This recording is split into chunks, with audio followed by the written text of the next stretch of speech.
The New England Baptist Church had a bell tower, but not only did they have a bell tower, they had a bell in that bell tower.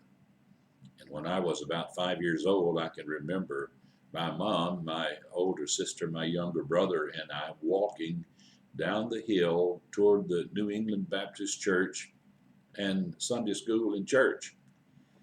And I also can recall when we got about halfway there that two things would happen. We would hear the church bell ringing, pealing out an invitation to come and worship God. And mother would do something else. She would say, "Let me check your ears."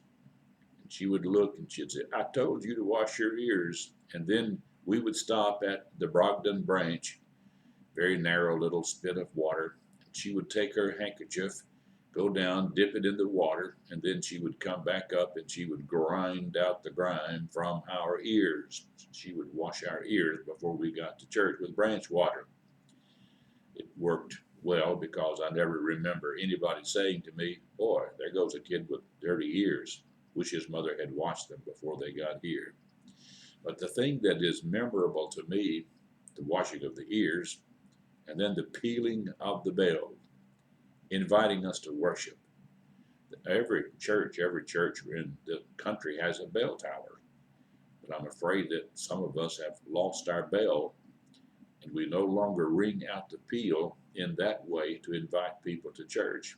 But the invitation is still extended through media, through this media right here, through things that we write, other things that we say, casual conversations. Come and worship.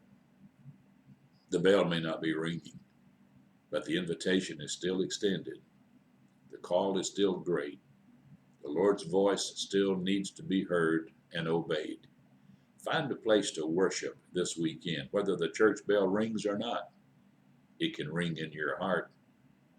And gather with me as we consider those bygone days when we actually heard church bells ringing, calling us to worship.